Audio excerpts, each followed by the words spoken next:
This is Hidden Killers Year in Review, a look back at the biggest stories of 2025.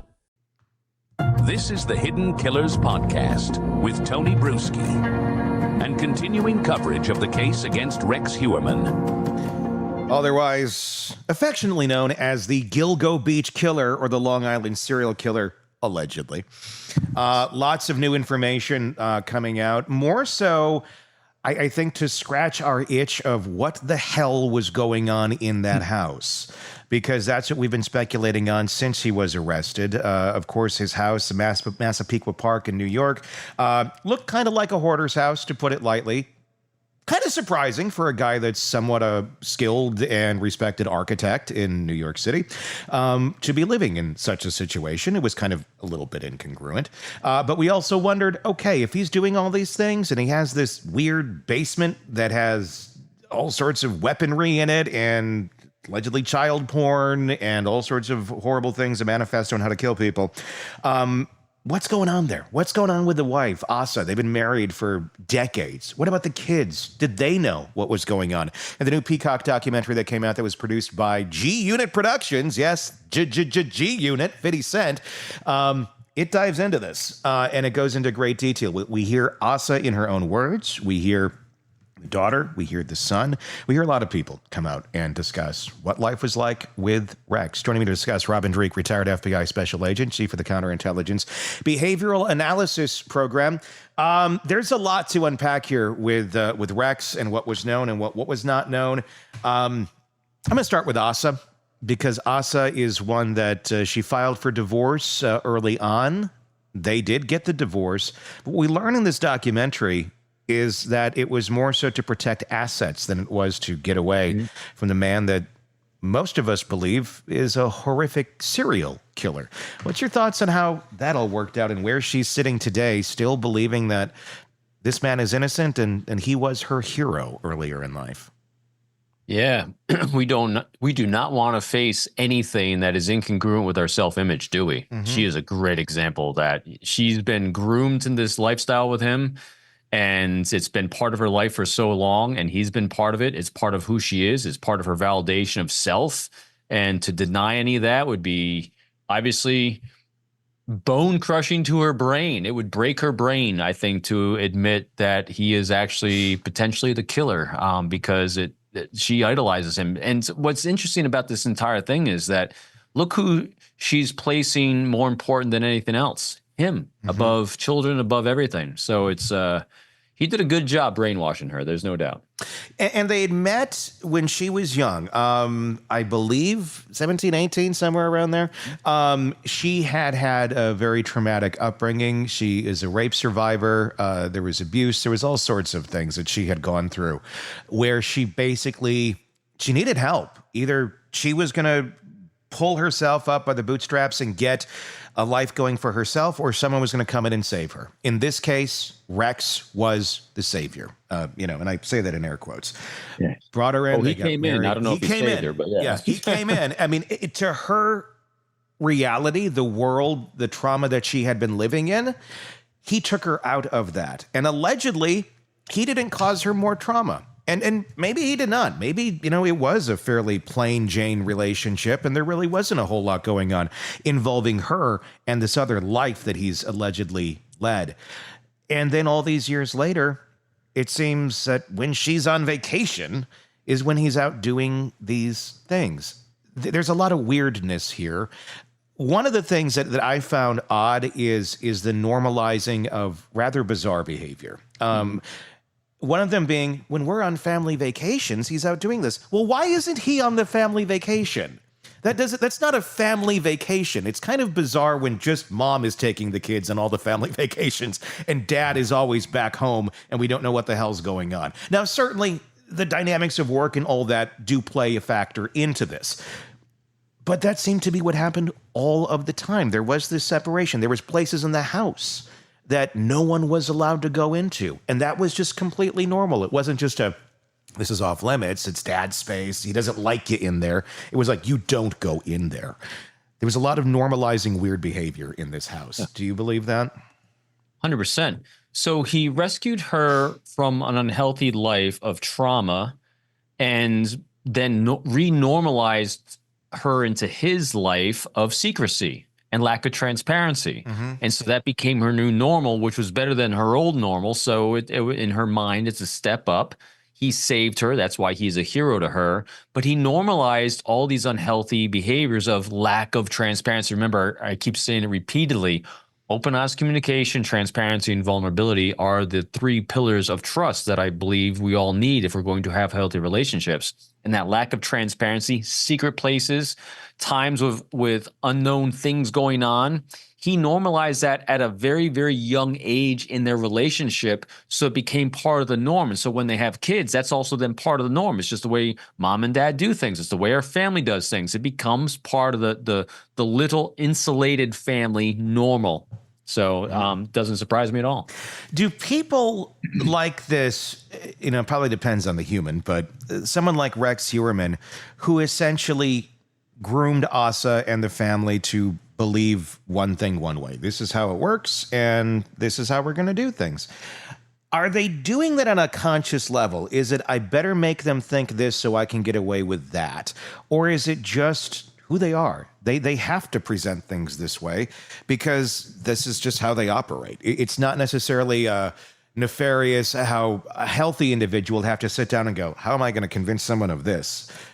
An unhealthy individual would just naturally be able to do that because it's just, well, this is how life has always worked out for me. It's just, it's how my motor runs, if you will.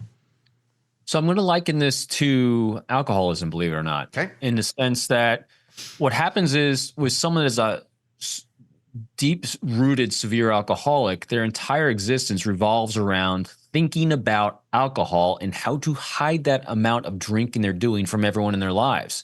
And so it's not necessarily a conscious thought. It just becomes who they are of how to duck out of here, how to have a private stash here, how to have a behavior here that's hidden from over here. And so it becomes part of their entire existence about how to live a secret life within a life that's exposed to everyone. And so it's not necessarily a conscious thought. It's a habit of secrecy. It's a habit of betrayal, of hiding themselves even from themselves, but definitely from the world around them, so they can put up a false front, so they can look normal to the world around them and healthy to the world around them, as they have a subculture in their own mind that it's thoughtful, but at the same time it's habit. And that's I think a big differential between a healthy person and a very broken person. Yes. It's just, the prism, the operational, it's a different operating system. If we're all operating on Windows 95, which I feel like most of us still are. I haven't heard that in a long time. Still get the blue screen of death every now and then. Yes, and it's blue like screen of death. Just Control Alt to delete. Exactly. Just unplug the thing. Like, let's reset. And think about it, everything I just said too is a total lack of transparency and openness. And so I always, with all the behavioral skills, tools, and techniques we talk about, and I train people all the time on, they always say, well, isn't that just manipulation? I said, the greatest counter to any sort of manipulation or even influence or persuasion where there's covertness involved is just be transparent. Transparency is the greatest mitigator for unhealthy behaviors. Because if you're unwilling to be transparent with your behavior, maybe you really should second guess the behavior you're having, because that will keep it from being unhealthy. Because once you start going down the unhealthy path and becomes part of your normal, it becomes easier the next time, and then easier the next time. And then you get into a pattern of unhealthy behavior. And what you're now doing is you're normalizing that behavior to that environment. You're grooming your environment to your unhealthy behavior. If you just started with transparency at the beginning, you avoid it at all. You avoid it entirely. I know I'm pie in the sky, Robin, very optimistic, rose-colored glasses. But hey, I got reps doing this shit. Yeah. It's the way it works. No, it very much is. And Rex operated a certain way. I think one of the most shocking parts about the Rex Heuermann case, the Gilgo Beach killer list, whatever you want to call it, is when we're talking about baseline of a human being, a lot of it just go to ourselves. So how would I think about this? It's just kind of our natural reaction. And you got to put yourself in somebody else's shoes. We're talking about Rex Heuermann and his baseline. What kind of a baseline is it for somebody who completes the documents the way that he did? The documentation in his basement, his kind of manifesto or to-do list, if you will. It went into such great detail about what he needed to do, and just weird, like little reminders for himself. And the fact that someone is capable of writing this stuff down and then going back to life and going to work as the architect and going out to Applebee's with the family or whatever the hell he was doing. These are some of the things that were on his planning list. Get sleep before hunt. Have story set. Check issues to avoid detection. His inventory, cutting tools, acid, hair nets, tarps, heavy rope. Things to remember. Hit harder.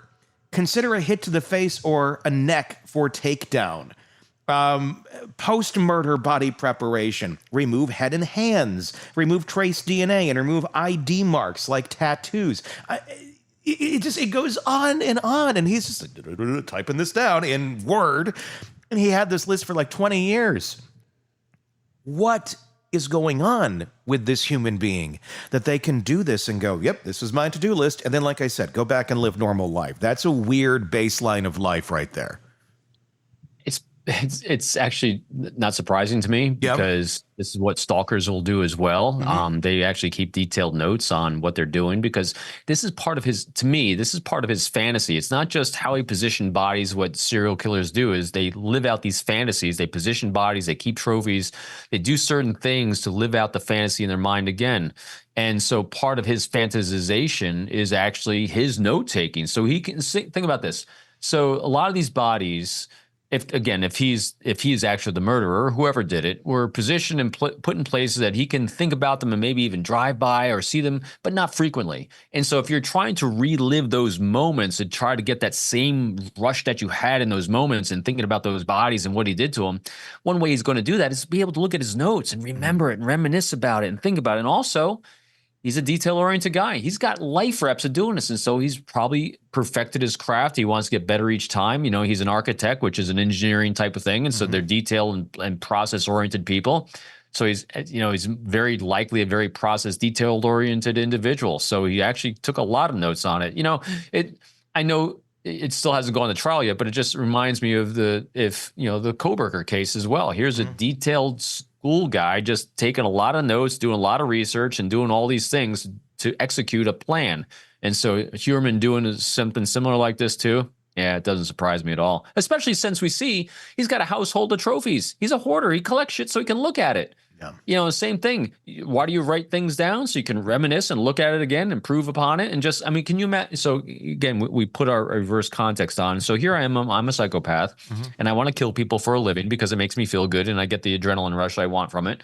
One way I can sit around in my I love me room of guns and body parts is to look at my notes I took to do it every time. Oh, what a great time that was. See what I mean? It kind of fits that whole behavior pattern of his life of just nutso. It's my scientific term of the day, nutso. The very scientific word of nutso. Yeah, Robin the behaviorist. Yeah, he's nuts.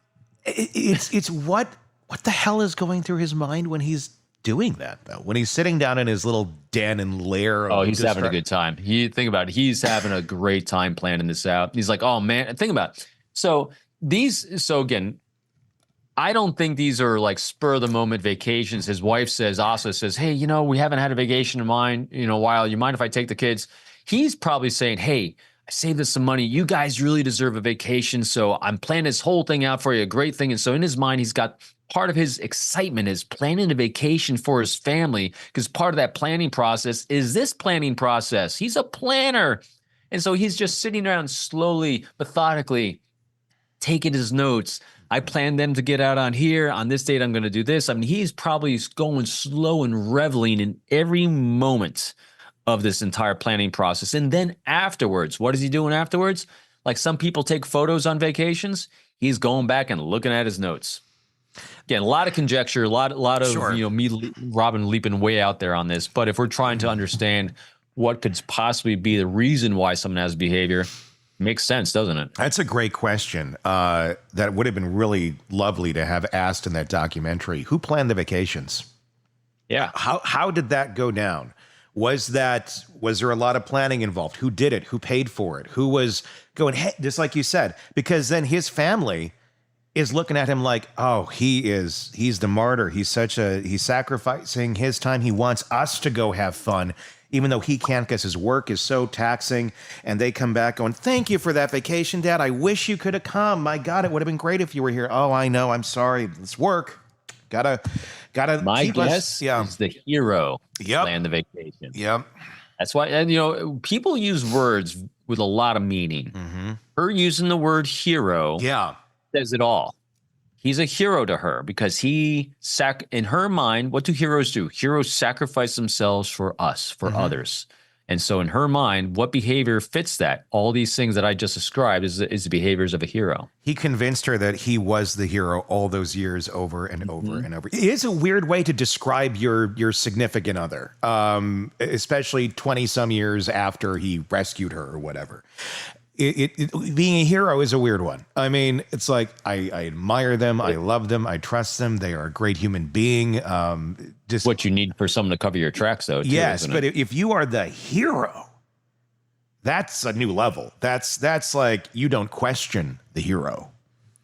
And that seems to be kind of the home that they lived in. They didn't question what he was doing down there. They just, he's this good of a guy. That's the hero's lair. That's where the hero goes to his secret bat cave. Yeah. Except he's no looking kidding. at... I mean, just think about it. I mean, it's anytime people try to make these things overcomplicated, you're really working too hard at it. This guy's a simple animal. This simple animal had his den, as a predator wolf. He had his sheep around him protecting him.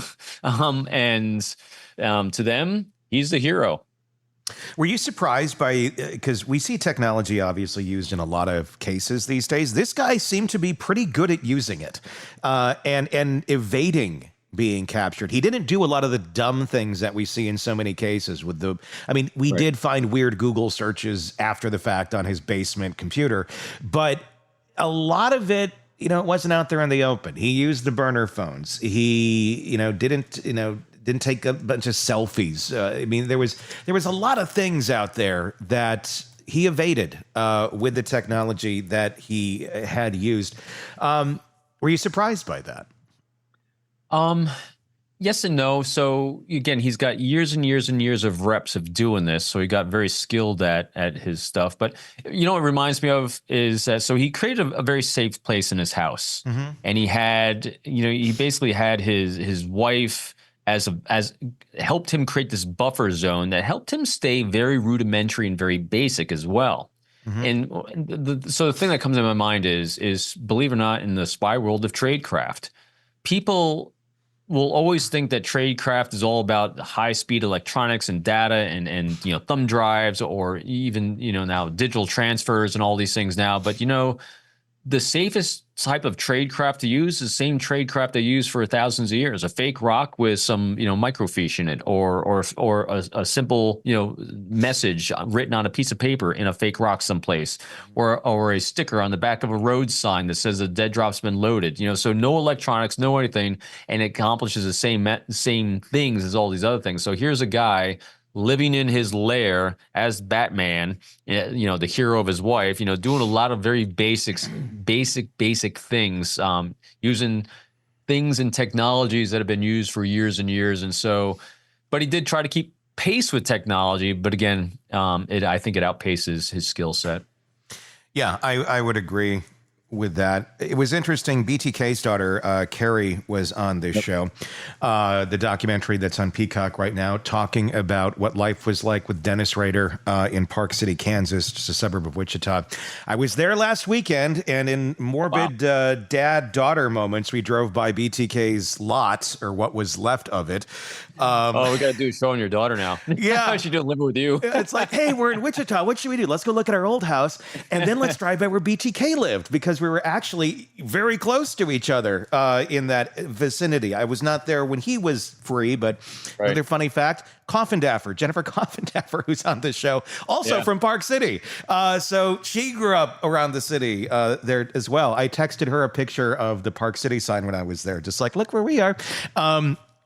But anyway, BTK obviously terrorized Wichita for many, many years, and the family was completely had no idea what was going on. Dennis Rader was a dog catcher basically for the city of Park City, worked maintenance and some other things, had been a police officer, a volunteer police officer way earlier, but again, evaded capture for all of those years. What kind of patterns do you see here that Rex employed, similar to what BTK did, to live the family man life? Nobody is the wiser for all of those years.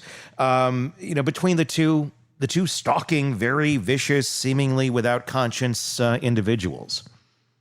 So on the side of being serial killers and the psychopathy that goes behind that, and the reasons why they do it, it looks very similar, very identical. I mean, the reason why they do these things for the fantasization and all that seems exactly the same. Well, very similar anyway. What was interesting was BTK, he had things he did to quell that urge in him in between times, so he could live that normal life. And what I'm seeing Heuermann do is something very similar in the fact that he had a professional life that he's maintained the show of. But what he did was, in the in-between time, is able to shuffle his family out. And also, we'll see when it goes to trial. They got the investigative reporter and the independent who's that lawyer that's working on behalf of some of the victims. He keeps coming out with some of his background. Yeah, I can't remember. He wears his name the right hat. Yeah. But he keeps coming out with these interesting potential sex parties, wife swapping. I mean, there's a lot of weirdness that I think is going to come out in the trial, and so I think that Heuermann was doing a lot of, say, regular abnormal things, maybe with prostitutes and things like that kind of kept him satiated in between the serial killing. And I just think BTK was doing something a little healthier. But again, that same kind of brain rush he needed to kind of give himself. Boy, I'm trying to search for the words, to keep him satiated in between the killings, because they both had to do something. Otherwise, they're going to be discovered. So they had to space them out. And so they're both doing different things to space out their need to kill. Yeah. John Ray, by the way, is John Ray. That's it. John Ray. John Ray, the guy with the hat. And and we've had him on the show before, too, talking about, the things that he's brought to light. There's some craziness in there, isn't there? Oh, my God. He's an interesting dude. I mean, what kind of... I believe there's a lot of good things he has brought to light in this case. Yeah. But there has been some things that were like, okay, you're going a bit... Last year, he brought out Victoria, the daughter of Rex Heuermann, his artwork, or her artwork, saying, look, this is the work of a psychopath, or whatever the hell he said.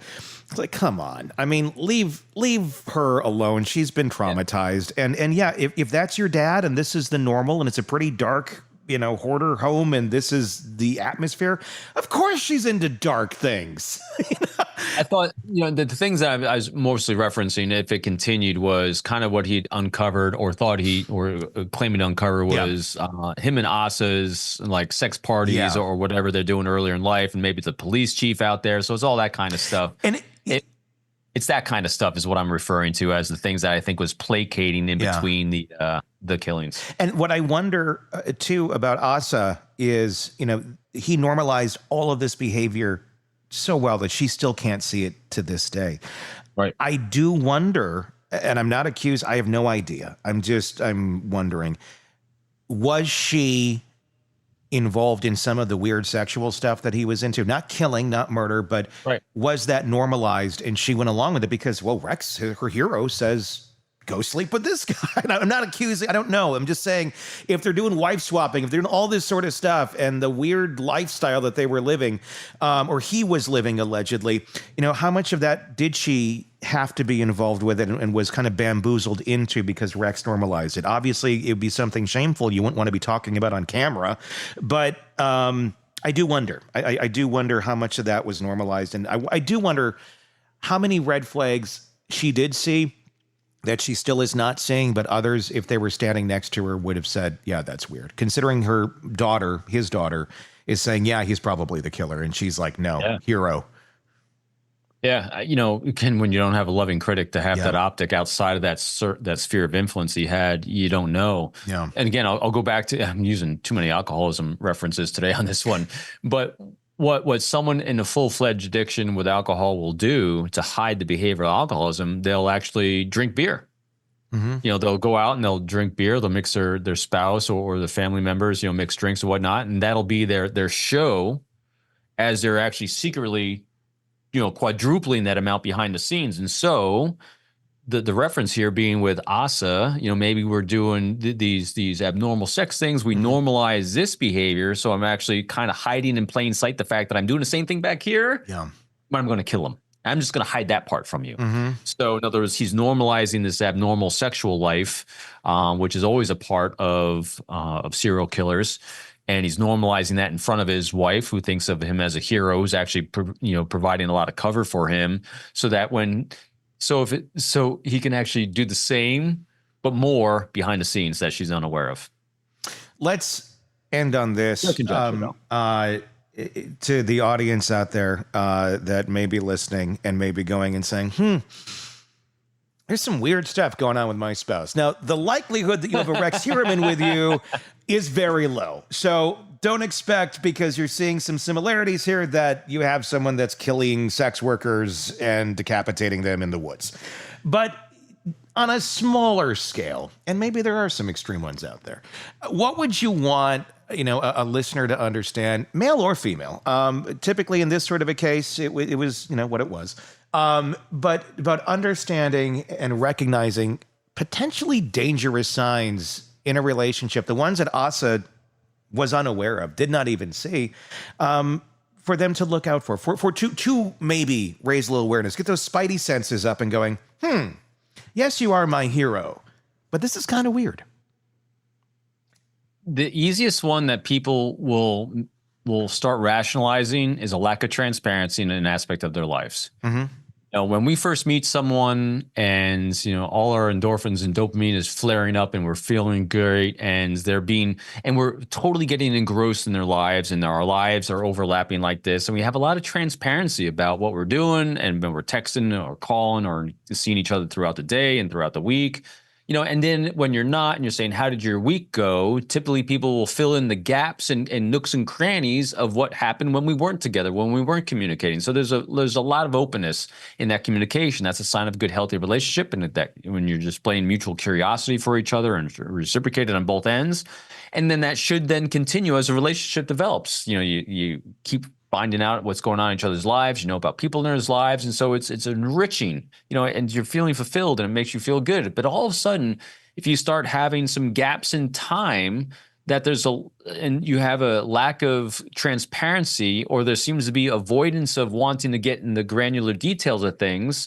Now, granted, there might be reasons for this. Like I worked in the world of counterintelligence. There's a lot of things I can't share with my wife because of secrets and classifications and things like that. But I'm very open about the gaps of time, what's going on. I'm going to be doing this operation here. It's going to start here. It's going to end here. I can't tell you who's necessarily involved. But in other words, I'm being as transparent as possible, then sharing about rules, process, procedures, regulations.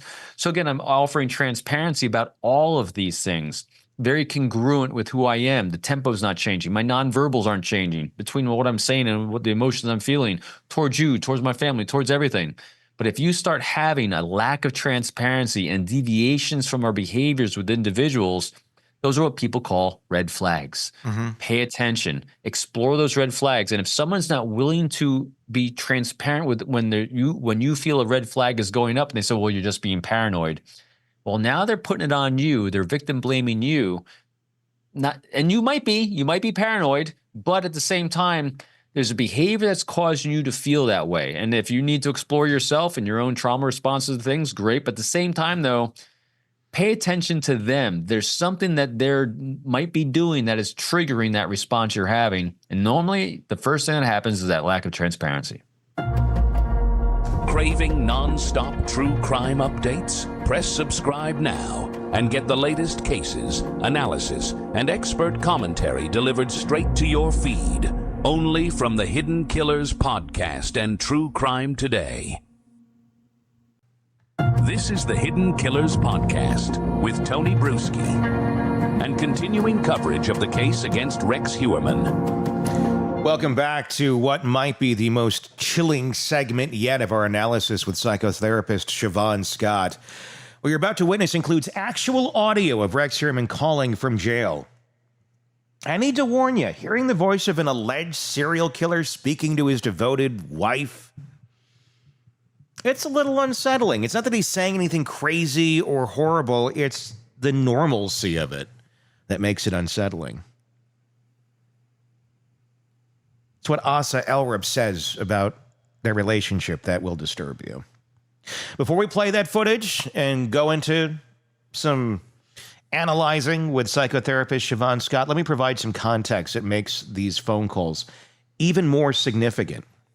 The conversations are taking place from the Suffolk County Jail in Riverhead, where Rex Heuermann has been held since July of 23. Every call from that facility is recorded. Every call is monitored. Rex knows this. Asa knows this. Yet they continue these conversations as if they're discussing what to have for dinner or any normal evening. Here's what wasn't happening in these calls. Any proclamation of innocence, any outrage at false accusations, any discussion of fighting the charges. Instead, we get mundane pleasantries in Asa's continued devotion. It's what defense attorneys call consciousness of guilt, when the absence of denial becomes more damning than any confession. Now, let me tell you something crucial about the timeline here. By the time these calls were being recorded, Asa had already visited Rex multiple times in jail. She's seen him behind glass in shackles wearing a prison jumpsuit. She's walked past protesters outside the jail, calling him a monster. She's heard the charges read in court, 7 women murdered over 3 decades. Yet she continues these calls with the same tone you'd use to check in with a traveling spouse. What's particularly revealing, and Siobhan Scott picks up on this immediately, is Asa's physical appearance by this point. The documentary shows a woman who appears to have deteriorated significantly since Rex's arrest. Her dental health, her grooming, her overall presentation, all showing signs of severe psychological distress. Yet she lights up when talking to Rex, transforms when hearing his voice. Here's something that didn't make it into our discussion but provides crucial context. Phone calls from Suffolk County Jail cost money. Lots of money. Talking about dollars per minute. With companies profiting from prisoners' contact with the outside world. Asa, who has no job, no access to bank accounts, and is battling cancer without health insurance, allegedly, is somehow finding money for the calls. She's prioritizing hearing Rex's voice over what? Her own medical care? It's hard to know. We don't know her finances. We do know what she's told us. And then there's the divorce that wasn't really a divorce. Asa filed papers 6 days after Rex's arrest, leading many to believe she was cutting ties. But as you'll hear in this segment, that was purely strategic, a financial move to protect assets from civil lawsuits by families' victims. In her mind, in her heart, she still miss Rex Heuermann. Still devoted, still in love. She's waiting for her hero to come home. What Siobhan and I explore in this segment goes beyond the phone calls themselves to examining what psychologists call trauma bonding at its endpoint. This is what happens when the psychological chains become so strong that even prison bars can't break them. When the need for the abuser's approval transcends reality itself. When love becomes so distorted that it survives even the most horrific revelations. And then we hear from Victoria, Rex's daughter, whose journey from admiration to horror provides a stark contrast to her mother's continued devotion. The phrase that she uses, past tense, I looked up to him, a linguistic shift that Siobhan identifies as crucial. It's a crack in the facade, the beginning of acceptance, the start of healing. Perhaps the most disturbing is Asa's revelation about what would hurt Rex. In a moment that defies all logic, she suggests that telling him that she loved him would cause him pain. Think about that. After everything he's accused of, after all the evidence against him, she believes her love would hurt him. It's a statement so psychologically complex that even Siobhan struggles to fully unpack it. We're going to witness a family in various stages of psychological destruction, a wife who can't see the monster she married, a daughter beginning to accept the unthinkable, and at the center of it all, a man accused of unimaginable crimes who still receives devoted phone calls from the woman who shared his bed for 27 years. It's trauma, it's denial, and delusion crystallized into a few minutes of footage that will haunt you long after you've watched it. Here's a interaction where we actually hear from Rex. This is them on a phone call in the documentary.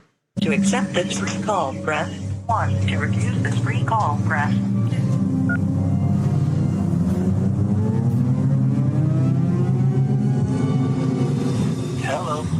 you doing?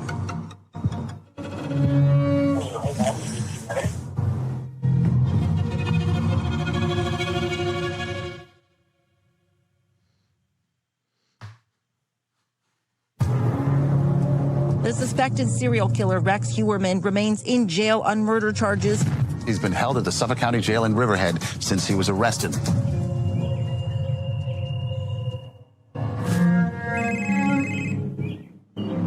Hello. Hello. How you doing? All right. How are you today? I'm doing great. Now that I've got you on the phone. Now, I figured I'd give you a call and make sure you were okay today. All right. What'd you have for dinner? Oh, just a burger and some mashed potatoes. Oh, okay. Yeah, I'll eat up here late tomorrow. I'll try to get out and take a walk. Mm-hmm. Because I couldn't today because we were just uncoordinated. And I still seeing you on Friday. Yes, you are. Okay. I will talk to you tomorrow. Okay. And I will see you on Friday. Yes. Bye. That was creepy. Just Really creepy. even her, and I don't want to like insult aesthetics or anything, but she even looked really creepy there with the teeth. Well, and all that. I was like, Yeah, you know, when you're evaluating a person for psychological health, their physical appearance is something that you make note of. It's considered, you know, revealing. Are they well kept, well groomed? Do they take care? It doesn't have to mean they're beautiful, but you know, Yeah. you know, do they take care of themselves? If they don't, there's meaning in that. Yeah. This woman, her appearance, her current appearance, it raises some red flags again about things not being quite right with her. What does it say? I mean, what does it say? Obviously, if you know, she's going through hell, without a doubt. The whole family is. But I mean, what does that say? I mean, just, you know, I can relate, like when I've been in depressive states after horrible shit happens, you know, and you can too after reading your book, where it's like you just kind of go down to the whatever, here's clothes, I'll put them on today. Yeah. Is it a sign of a depressive state? I mean, what are we seeing in that? It sure can be depression. It can be disorganized thinking. So somebody could be a little bit delusional or having psychotic problems. And we're a long way now from his arrest. Yeah. I mean, I don't remember the date, but you know, it's been a while. And so I would think her appearance at this point is so, what's the right word? She's just kind of deteriorated. It's a flag that this lady is not doing well. And still, you sure are. You're going to see me this. Do you think even Rex is surprised at this point that Asa's still hanging out? I mean, I think once you get busted for this and there's hairs on the victims and all that, and you got the manifesto in the basement and everything else, wouldn't be hard sell to believe that your wife might leave you.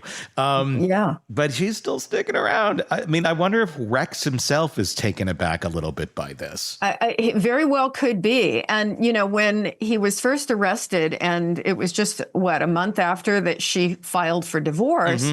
And I kind of applauded that at the time. I thought, well, what a healthy response. And then it turns out in the documentary, well, that was just to protect her assets. Yeah. That in no way does she consider him not the love of her life anymore. Yeah. This is another interesting clip we're going to take a look at. She talks about not wanting to upset Rex. And I want you to pay attention to what she says would upset Rex Heuermann. Let's take a look at this. Bye. I'm talking to him all the time, but he only has a certain amount of time to be able to make calls. So I can't get too comfortable talking to him about things that are going to hurt him. What would hurt him? What are the things that hurt him?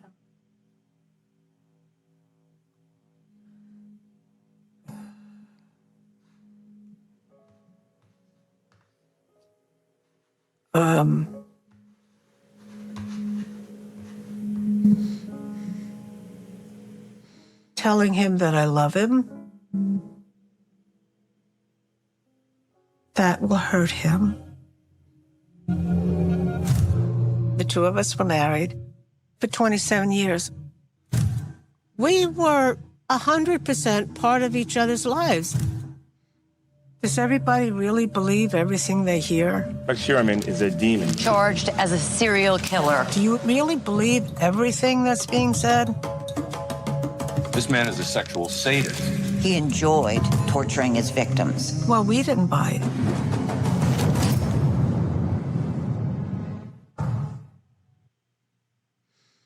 Telling him that she loves him would hurt him.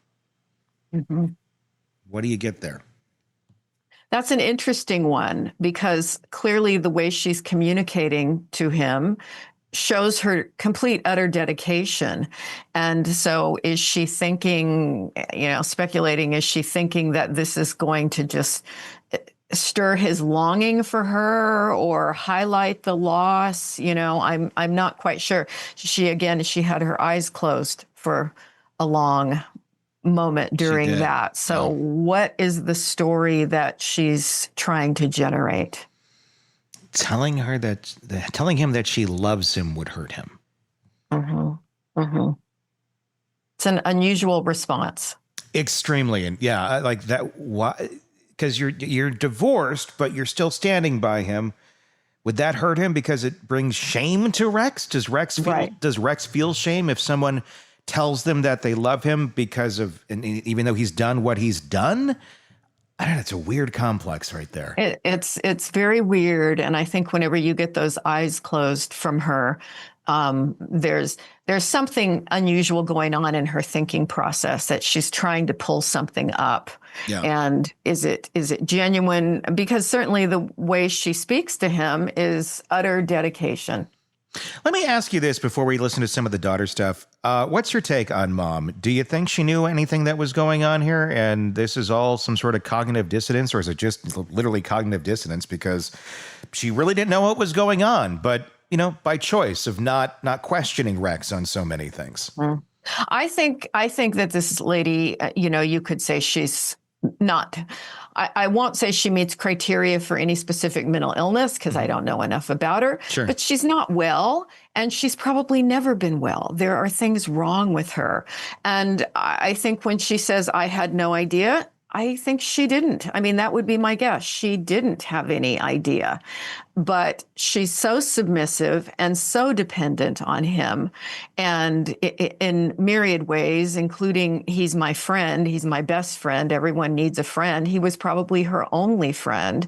And so she just is very good at not seeing what's right in front of her. That's what I call the negative hallucination. Mm-hmm. Regular hallucination, you're seeing something that's not there. Well, she's not seeing things that are there. And I don't know that she has any volitional control over it. She just doesn't see it. Yeah, I mean, it's been life for so long. Rex Heuermann, I mean, you could say, really conditioned her, but I mean, I would almost go brainwashed her to think that some of these things are just normal. Because I mean, it would take, it's more than just, we don't question this. Like, it was really solidly normal, and it's still working. Whatever he conditioned her to or brainwashed her to believe, she's still under that control. She's still under the guise of Rex. Very, very much. I agree completely. Let's take a look at what was going on with the children. These are adults now, adult children of Rex Heuermann. They're talking about the relationship, what they thought of their dad. This is the daughter talking initially about her father in the documentary. Starting when I was in college, he got some really big jobs, and he was very busy for a couple of years. And actually, I was honestly really inspired by my dad. I looked up to him. 1, 2, 3. Can you smile? That is. I felt like, damn, I have some really big shoes to fill. Yeah. When you think that he committed these acts while he was still seeing clients at his architecture firm, it made it even more chilling because he compartmentalized things to such a degree that he was able to outwardly conduct his life as normal in an otherwise routine way. but his job was very demanding. And it started to be visible that the stress was weighing on his mental health. Sometimes he would come home frustrated. He needed to wind down. But he never hit any of us. Injuries to her face, torso, breasts. The worst he would do, The women were bound at the head or at the chest and later at the legs. was he would throw a plate into the sink. Remains of 3 sex workers were discovered bound and concealed in burlap sacks. That's the worst. Listen, like, my dad was an open book, and a lot of people who knew my dad, long-term clients, people he worked with for years, it was no secret he hunted. It was no secret he had guns. He was an open book.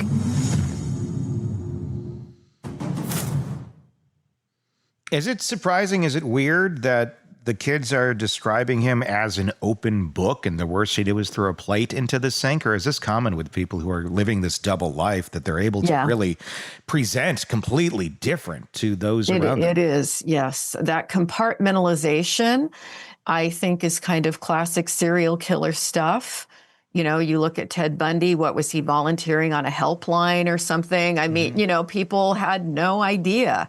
And this ability to keep up this facade and to compartmentalize so incredibly, that is normal for a person like this. But the healthy thing I heard from her there when she was initially speaking was, I looked up to him. Not I look up to him. And so that shows that there's a little crack in her defense mechanism that, you know, implying that she no longer looks up to him in the same way. Siobhan Scott, psychotherapist and author, as always, thank you for your insight. I need to sit with what we just witnessed here. I know you might too. That phone call, the normalcy of it. The normalcy Asa tries to inject into a conversation with a man accused of serial murder. Had potatoes today. It's almost more disturbing than if we heard someone screaming in accusations. But there's so much to unpack here that we didn't even touch on in this segment. Let's share something about those jail calls that makes them even more significant. In New York, recorded jail calls are admissible as evidence. Prosecutors listen to every word, analyzing not just what's said, but what isn't said. The fact that Rex never once proclaims his innocence in these calls, never exposes outrage at being falsely accused, never confronts Asa by insisting it's all a mistake. That silence speaks volumes, but keep in mind, they know the calls are being recorded. Defense attorneys often advise clients to avoid phone calls for their very reason, yet Rex continues to call and Asa continues to answer. The physical deterioration, Siobhan noted, in Asa is particularly telling. This isn't just someone going through a rough time. This is someone whose entire psychological framework may be crumbling while she desperately tries to hold it together. Denial issues, the unkept appearance, these are signs of severe depression and disorganization. Yet she musters the energy to visit Rex every Friday, to wait by the phone for his calls, to maintain this connection to the man accused of being one of New York's most prolific serial killers. Let's talk about what Victoria revealed about her father's compartmentalization. She describes a man who could plan murders while maintaining an architecture practice, who could bind and torture women, then come home, help with homework. The plate throwing incident she minimizes, that's what psychologists call minimalization of abuse. Family has normalized explosive behavior to the point where violence against objects doesn't even register as concerning. And here's something chilling to consider. Victoria mentions that everyone knew Rex hunted and had guns. But hunting what? The timeline shows gaps between his alleged murders that coincide with hunting seasons. Was his passion for hunting actually in practice? Was every trip to hunt deer actually reconnaissance for hunting women? The fact that he was so open about some activities while keeping others completely secret shows a level of psychological sophistication that is terrifying. The statement that telling Rex she loves him would hurt him from Asa. It opens a psychological can of worms. Is Asa suggesting Rex feels guilt? That he knows he doesn't deserve love? Or is this about control, that expressing love when he can't physically respond maintains his psychological frustration? Whatever the answer, it reveals a relationship dynamic so twisted that normal emotional expression has become weaponized. What Siobhan identified as a negative hallucination, not seeing what's right in front of you, extends beyond Asa to the entire family system. They lived in a house with locked rooms, with a father who disappeared during family vacations, whose financial secrets and controlling behavior wreaked havoc, yet they described him as an open book. This is generational trauma in action, when dysfunction becomes so normalized that you can't even recognize it as abnormal. There's also a question of Rex's childhood bedroom being in the basement, the room where he allegedly committed some murders. Was his space from boyhood. The psychological implications are staggering there. Did something happen in that room when he was young that started this trajectory? Was returning there to kill a way of reclaiming power over some childhood trauma, allegedly? We may never know, but the symbolism is hard to ignore. For you guys watching and listening, particularly those who might recognize these patterns of devotion despite evidence of terrible behavior, please understand, love shouldn't require you to deny reality. Dedication doesn't mean blindness. And if you find yourself making excuses for behavior that horrifies others, if you're minimizing violence, if you're accepting locked rooms and secret lives, these aren't signs of a strong relationship. They are warning signs. The contrast between Asa and Victoria shows two possible paths when faced with unthinkable truth. Victoria is beginning the painful journey of acceptance using past tense, acknowledging the possibility of her father's guilt. It's agonizing, but it's healthy. Asa remains frozen in denial, deteriorating physically and mentally, while clinging to a love that may have enabled decades of murder. As this case moves forward to trial, these phone calls will likely be played in court. Jurors will hear Rex's voice, Asa's devotion, and the hollow normalcy that they try to maintain. They'll wonder, as we do, how love can survive such horror. The answer, as Siobhan Scott helps us understand, is that sometimes what we call love is actually something entirely different. Dependency, trauma bonding, a psychological prison were more confining than any jail. If this analysis has been valuable, please hit subscribe for more deep dives into the psychology of true crime on this and many cases. We got it for you right here. Press subscribe on the podcast, wherever you are listening, or on YouTube. If you're watching us there, hit subscribe there and let us know in the comments what you think about this case. And check us out on YouTube. If you're not there already, just search Hidden Killers with Tony Brueski. I'm Tony Brueski. Thanks for watching. Thanks for listening. We'll talk again real soon. Craving non-stop true crime updates? Press subscribe now and get the latest cases, analysis, and expert commentary delivered straight to your feed. Only from the Hidden Killers podcast and True Crime Today.